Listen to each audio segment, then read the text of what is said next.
Nah, kemungkinan Pak Jokowi juga lupa ya, saat ini bukan pilpres, tetapi ini pemilu kada, yaitu pemilihan kepala daerah. Dan bahkan pada tahun 2010 yang lalu, bahkan Pak Mahfud MD juga pernah setidaknya membatalkan hasil pemilu yang terbukti curang, yang terbukti TSM, bahkan pernah dibatalkan.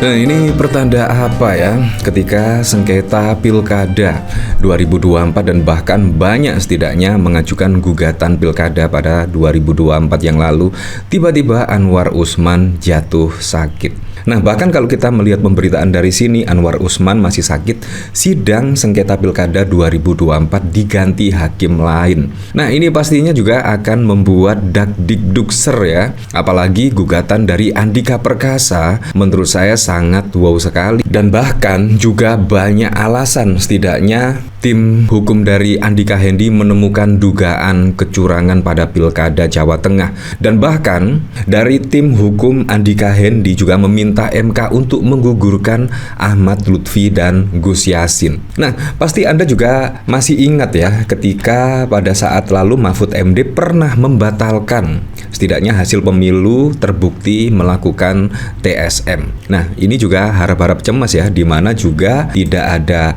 Anwar Usman di sidang sengketa tersebut. Nah, apakah Hakim MK setidaknya akan mengabulkan seluruh gugatan Andika dan Hendrar Prihadi di Pilkada Jawa Tengah? Ya memang, kalau kita melihat dari sini ya, yaitu daftar alasan Andika Hendy minta MK gugurkan Ahmad Lutfi. Nah, di sini ada mobilisasi kepala desa. Kalau kita lihat pada saat lalu memang ada mobilisasi kepala desa ya, dan bahkan juga langsung digerebek oleh Bawaslu. Anda tahu sendirilah di pemberitaan pada saat lalu. Dan adanya intimidasi ke kepala desa, KPU, dan Bawaslu. Andika Hendy juga menuduh telah terjadi sejumlah bentuk intimidasi yang diarahkan kepada para kepala desa, KPU, dan Bawaslu Provinsi Jawa Tengah. Hal ini nampak pada adanya pemanggilan pemeriksaan kepolisian terhadap sejumlah kepala desa berkedok klarifikasi penggunaan dana desa. Menurut mereka, tindakan polisi ini berdampak signifikan pada konsentrasi politik di Jawa Tengah. Dan ini juga cawe tokoh penting ya. Kalau kita lihat pada saat lalu juga Pak Prabowo turun gunung dan bahkan juga mempromosikan Ahmad Lutfi dan Gus Yassin untuk dipilih lah setidaknya. Ada mutasi personil Polri. Wah, Andika Hendy juga menyoroti keputusan mutasi tiba-tiba 15 kepala kepolisian resor atau Kapolres di wilayah hukum Polda Jawa Tengah pada Juni 2024. Mutasi tersebut berdampak signifikan terhadap hasil perolehan suara Pilkada Jawa Tengah dan lain sebagainya. Bahkan kalau kita lihat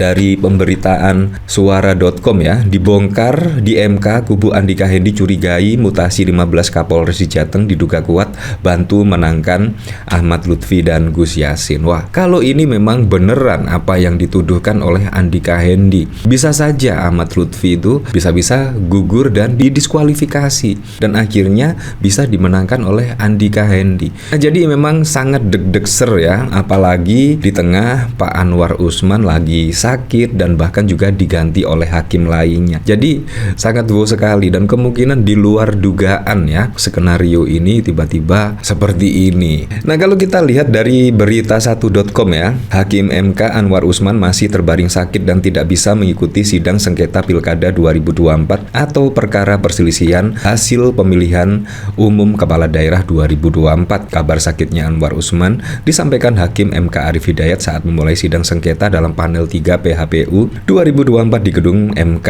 pada 10 Januari yang lalu. Ya, sebagaimana kemarin Hakim panel 3 mestinya Yang Mulia Prof. Eni, Yang Mulia Prof. Anwar, dan saya sebagai ketua panel. Namun Prof. Anwar masih sakit, belum bisa hadir, ujar Arief. Kadang-kadang saya curiga ya, apakah tiba-tiba Pak Anwar Usman ini sakit karena menjadi hakim anggota ya? Apakah memang setidaknya ada bukti-bukti kuat ya, setidaknya ada pelanggaran TSM di Jawa Tengah? Nah, tiba-tiba sakit dan apapun putusan Mahkamah Konstitusi pada besok, pastinya Anwar Usman juga lolos ya, setidaknya tidak bisa memutuskan hal ini. Apakah Anwar Usman setidaknya sudah mengetahui ya hasil putusan pada Pilkada Jawa Tengah? Ya, kira-kira sih, karena memang yang dituduhkan kepada pelanggaran kepada Ahmad Lutfi dan Gus Yassin itu tidak kaleng-kaleng ya dari tim hukum dari Andika Hendi. Arief pun menyampaikan Hakim MK Daniel akan menggantikan Anwar saat sidang sengketa dalam panel 3 PHPU 2024 tersebut, maka kita datangkan sesuai dengan peraturan kontraknya Pak Daniel menggantikan Anwar, imbuh Arief. Arief melanjutkan sidang sengketa Pilkada 2024 kali ini akan beragendakan pemeriksaan pendahuluan dengan mendengarkan permohonan secara lisan. Permohonan tertulis sudah disampaikan sehingga semua pihak sudah bisa menyiapkan respon. Fokusnya apa? Nanti kita dengarkan bersama-sama permohonan yang disampaikan pada siang hari ini, jelas Arief. Kalau kita lihat juga ya, Mahfud MD bahkan juga pernah membatalkan hasil pemilu yang terbukti curang. Nah, kemungkinan Pak Jokowi juga lupa ya, saat ini bukan pilpres tetapi ini pemilu kada, yaitu pemilihan kepala daerah. Dan bahkan pada tahun 2010 yang lalu, bahkan Pak Mahfud MD juga pernah setidaknya membatalkan hasil pemilu yang terbukti curang, yang terbukti TSM, bahkan pernah dibatalkan. Dan pemenangnya yaitu lawannya. Khususnya untuk Jawa Tengah, kalau misalkan Ahmad Lutfi dan Gus Yassin terbukti melakukan TSM, pastinya pemenangnya akan dialihkan ke Andika Perkasa dan Hendar Prihadi, dan Ahmad Lutfi secara otomatis akan didiskualifikasi. Mantan Ketua MK Mahfud MD mengungkapkan bahwa MK pernah membatalkan hasil pemilu yang dinyatakan terbukti curang. Menurut calon wakil presiden itu, hal tersebut membuktikan bahwa pihak yang kalah dalam pemilu dan menggugat adanya kecurangan tidak selalu kalah dalam proses di MK. Ketika saya menjadi ketua MK pernah memutuskan pembatalan hasil pemilu dalam bentuk perintah pemilihan ulang ataupun pembatalan penuh, sehingga yang menang dinyatakan didiskualifikasi dan yang kalah naik, kata Mahfud di Universitas Indonesia Kampus Salemba, Jakarta Pusat pada 16/2024 yang lalu. Ada yang disampaikan Mahfud tersebut sekaligus mengklarifikasi pernyataan bahwa pihak yang kalah pasti selalu menuduh pemilu curang. Mahfud berkata kecurangan dalam pemilu itu memang sering terjadi, akan tetapi dalam persidangan pembuktiannya seringkali tidak cukup. Jadi saya katakan bahwa setiap pemilu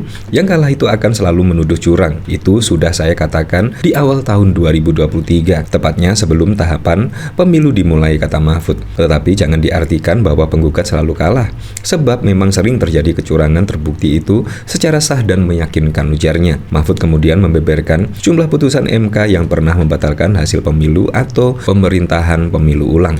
Misalnya pada Pilkada Provinsi Jawa Timur tahun 2008, saat itu Khofifah Indar Parawansa yang semula dinyatakan kalah kemudian dibatalkan dan MK memerintahkan pemilu ulang. Kemudian ada hasil Pilkada Bengkulu Selatan yang menang didiskualifikasi, yang bawahnya langsung naik. Hasil Pilkada Kota Waringin Barat sama dengan Bengkulu Selatan, dan banyak lagi kasus di mana ada pemilihan ulang terpisah daerah tertentu, desa tertentu dan sebagainya, ujarnya lagi. Wah, jadi ini memang pemilihan kepala daerah ya. Jadi pembuktiannya kemungkinan lingkup kecil ya, dan kemungkinan juga dari tim hukum Andika Perkasa dan Hendar Prihadi pasti sudah memiliki bukti-bukti yang cukup ya, karena lingkupnya kecil, yaitu Jawa Tengah. Bayangkan kalau Pilpres yang lalu, menurut saya sangat sulit sekali ya untuk menjangkau di seluruh Indonesia, dan pastinya juga banyak kecurangan, tetapi sangat sulit sekali untuk dibuktikannya.